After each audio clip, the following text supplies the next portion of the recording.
Hello friends, आज हम करने जा रहे हैं कठपुतली का भाग 2, जिसमें प्रश्न उत्तर करेंगे हम।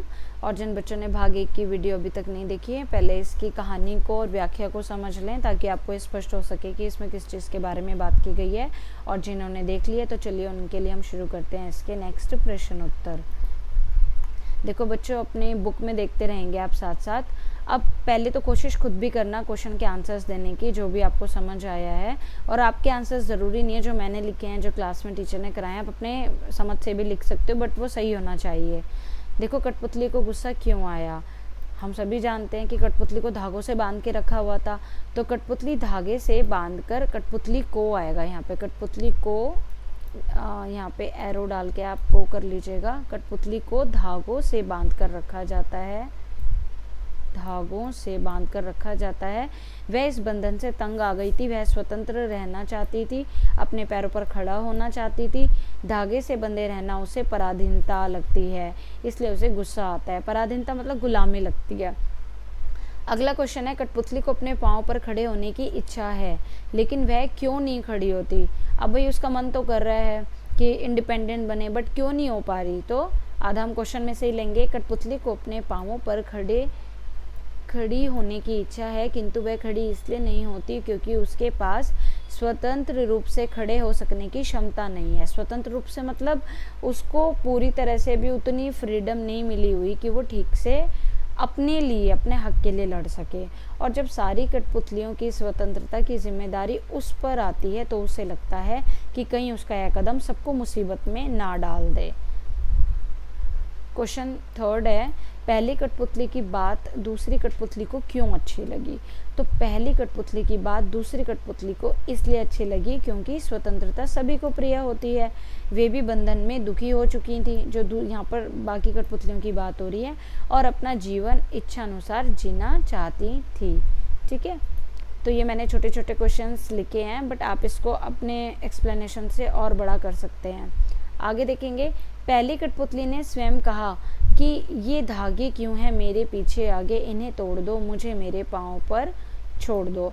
तो फिर वह चिंतित क्यों हुई? भाई ये कह रहे हैं कि पहले पैराग्राफ में तो कह रही है कि ये सारे धागे तोड़ दो और मेरे को इंडिपेंडेंट होने दो, मुझे फ्री छोड़ दो, मुझे आज़ाद कर दो। पर अब वो क्या कह रही है लास्ट में कह रही है कि वो टेंशन में क्यों हो गई कि कैसी इच्छा मेरे मन में जागी। फिर क्यों सोच रही है कि भाई मेरे अंदर आज़ादी की भावना क्यों जाग गई, क्यों सोच रही है ऐसा?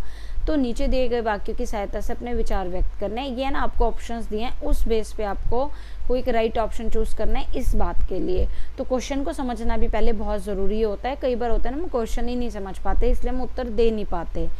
और अगर एक बार में ऐसे कोई बड़े क्वेश्चन आपको समझना है ना, तो उसको 1-2 बार रीड कर लिया करो, कुछ नहीं जाता उसमें। ठीक है, देखो, उसे दूसरी कठपुतलियों की जिम्मेदारी महसूस होने लगी थी इसलिए बोला उसने, या उसे शीघ्र स्वतंत्र होने की चिंता हो रही थी, या वह स्वतंत्रता की इच्छा को साकार करने और स्वतंत्रता को हमेशा बनाए रखने के उपाय सोचने लगी, या वह डर गई क्योंकि उसकी उम्र कम थी।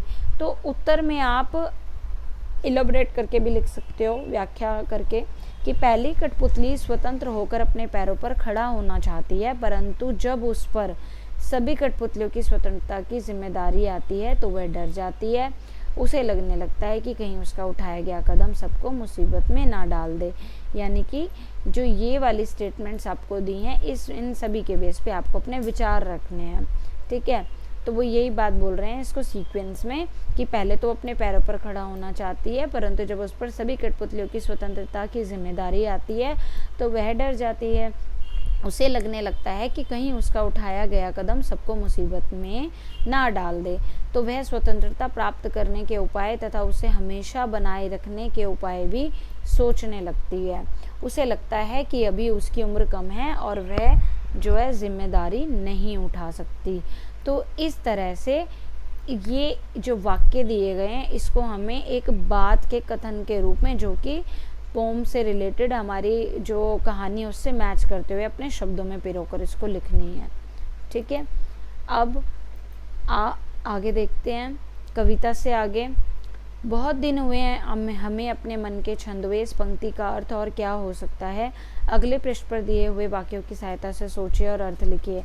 तो इसका मतलब क्या हो सकता है? अर्थ कि बहुत दिन हो गए मन में कोई उमंग नहीं आई, या बहुत दिन हो गए मन के भीतर कविता सी कोई बात नहीं उठी जिसमें छंद हो, लय हो, या बहुत दिन हो गए गाने गुनगुनाने का मन नहीं हुआ, या बहुत दिन हो गए मन का दुख दूर नहीं हुआ और ना मन में खुशी आई। तो इसका राइट ऑप्शन है कि बहुत दिन हो गए मन का दुख दूर नहीं हुआ और ना ही मन में खुशी आई।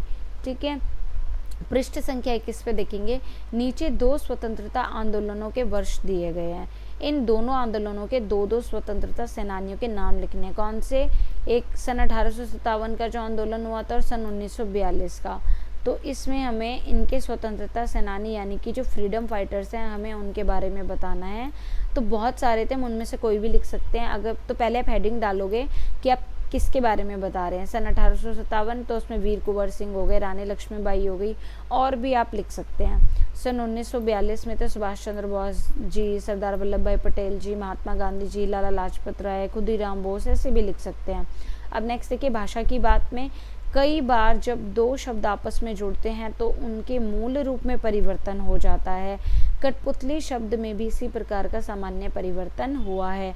जब काठ और पुतली 2 शब्द एक साथ हुए तो कठपुतली शब्द बन गया और इससे बोलने में सरलता आ गई।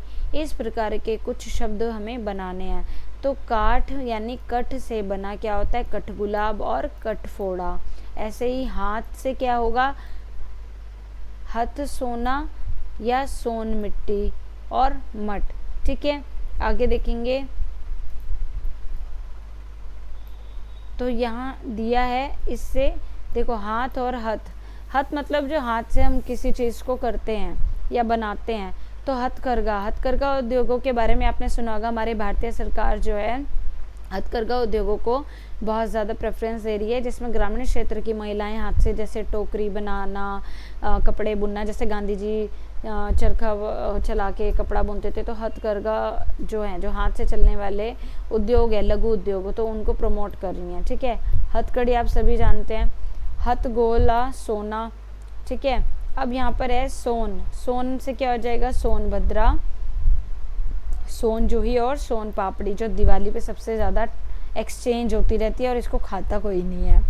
नेक्स्ट देखो, मिट्टी मट। तो इससे क्या हो जाएगा? मिट्टी मट मतलब जो मिट्टी से बनने वाली कुछ होती हैं, जैसे कि मटमैला, मटका और मटर। अब ये मैंने मटर क्यों लगाया? क्योंकि यहाँ मट का यूज़ हो रहा है। ठीक है, और मिट्टी शब्द से क्या बन गया हमारा? मटमैला या मटका।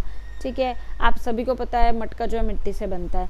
नेक्स्ट क्वेश्चन है, कविता की भाषा में लय या तालमेल बनाने के लिए प्रचलित शब्दों और वाक्यों में बदलाव होता है। जैसे आगे पीछे अधिक प्रचलित शब्दों की जोड़ी है। ठीक है, लेकिन कविता में पीछे आगे का प्रयोग हुआ है।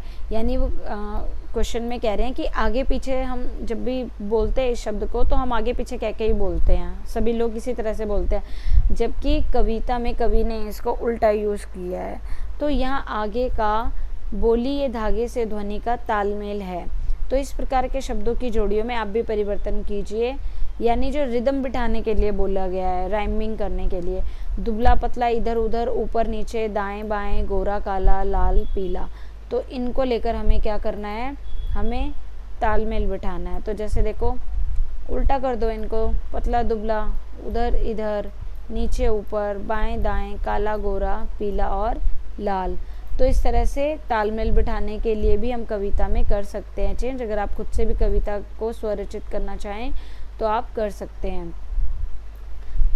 तो बच्चों, ये जो थे हमारे क्वेश्चन आंसर्स थे, और thank you for watching the video पसंद आया तो लाइक कीजिए, सब्सक्राइब कीजिए और फ्रेंड्स को शेयर कीजिए।